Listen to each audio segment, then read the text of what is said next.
Hello everyone, welcome to my channel. I Sarika and I would like to teach you about the respiratory system. बहुत important system है ये हमारी body का, जिससे हमारे बहुत सारे और system भी depend करते हैं। तो हम इसके बारे में डिटेल्स में देखते हैं। पहले इसके बारे में बात करते हैं क्या होता है। ब्रीथिंग के थ्रू हम सांस लेते भी हैं और सांस छोड़ते भी हैं। तो लेना यानी इनहेलेशन और छोड़ना यानी एक्सहेलेशन। तो यही दोनों फंक्शंस हैं रेस्पिरेटरी सिस्टम के, जिससे फर्दर प्रोसेसेस चलती है। और जैसा कि हम जानते हैं कि एक्सचेंज चलता है गैसेस का, तो वो किस किस के बीच में चलता है वो देखते हैं। एयर और ब्लड, इसके बीच में एक्सचेंज चलता है, और ब्लड और बॉडी सेल्स के बीच में एयर का एक्सचेंज चलता है, जो हम इनहेल करते हैं उसका। और जो रेस्पिरेटरी सिस्टम है वो हेल्प करता है हमारी स्मेल करने में चीज़ों को और साउंड क्रिएट करने में। आगे इसके की पॉइंट्स के बारे में देखते हैं। जो रेस्पिरेटरी सिस्टम होता है यानी ब्रीथिंग, उसे हम पल्मोनरी वेंटिलेशन भी बोलते हैं। और पल्मोनरी वेंटिलेशन में हम एयर को इनहेल करते हैं नेज़ल से या फिर ओरल कैविटी से, यानी नोज़ या फिर माउथ से। और जो ये मूव फर्दर, अब इसका पाथवे है तो वो कैसे कैसे मूव करती है। नोज से हमने इनहेल किया या माउथ से हमने इनहेल किया, फर्दर आएंगे फेरिंग्स, ग्लैरिंग्स और ट्रैकिया, और फिर लास्ट में आता है लंग्स। तो ये इसका पाथवे है इनहेल का, और एक्सहेल करने का भी यही पाथवे है, बस इसका उल्टा कर दो। मतलब ऊपर से नीचे तक का पाथवे था, नोज से लेके लंग्स तक का, और अगर एक्सहेल करना है तो लंग्स से लेके नोज तक का, तो हो गया रिवर्स।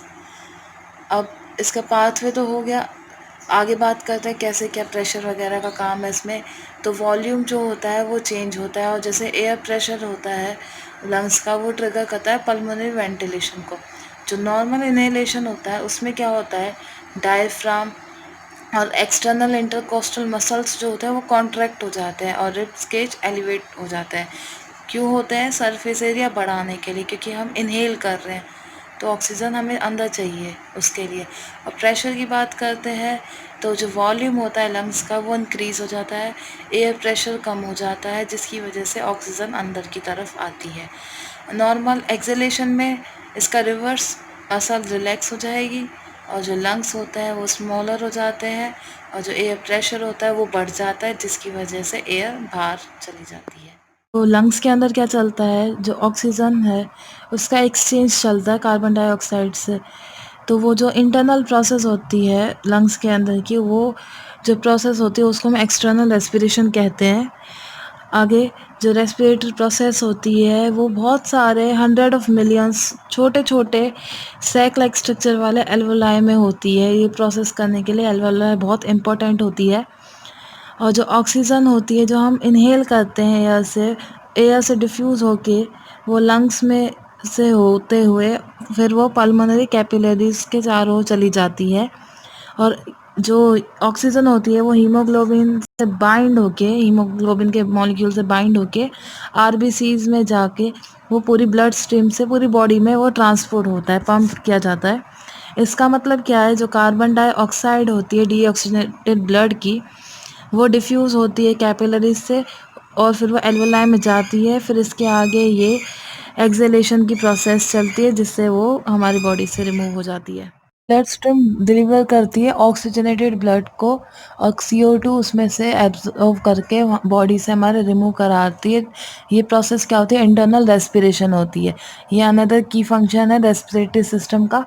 आगे जो बात करते हैं, जो रेस्पिरेटरी प्रोसेस होती है उसमें जो आरबीसीज होती है वो लंग से ऑक्सीजन को एब्जॉर्ब कराती है और पूरी बॉडी में पहुंचाती है। किससे? वेस्कुलेचर से ये फंक्शन होता है। जो ऑक्सीजनेटेड ब्लड होता है वो नैरो कैपिलरीज में जब पहुंचता है उसके बाद वो आरबीसी से रिलीज करती है ऑक्सीजन को, और जो it diffuse through the capillary wall into body tissue. ये क्या कराता है कि कैपिलरी वॉल से बॉडी टिश्यू में डिफ्यूज़न प्रोसेस कराता है, जिसका मतलब क्या हुआ कि जो कार्बन डाइऑक्साइड है वो डिफ्यूज़ होती है टिश्यूज़ में, और फिर टिश्यूज़ से फिर कहाँ जाएगी, आरबीसीज और प्लाज्मा में। इसकी वजह से फिर वो बॉडी से रिमूव कराते हैं। जो डीऑक्सीजनेटेड ब्लड होता है वो कैरी करता है कार्बन डाइऑक्साइड को, लंग्स तक ले जाता है और फिर वो रिलीज़ करा देते हैं बॉडी से। जो अपर रेस्पिरेटरी सिस्टम है उसमें क्या क्या इन्वॉल्व करता है अपर रेस्पिरेटरी ट्रैक्ट में? नोज, नेजल कैविटी और फेरिंग्स और लैरिंग्स। जो अपर पार्ट होता है हमारा रेस्पिरेटरी का वो हमें बोलने में मदद करता है, सांस लेने में मदद करता है। और यही जो इन्हीं प्रोसेस से क्या होता है, जो हमारा थ्रोट होता है वो वार्म अप हो जाता है और जितना भी वो जो इनहेल हम करते हैं तो वो पूरा ट्रैक जो होता है वो पूरा का पूरा क्लीन हो जाता है।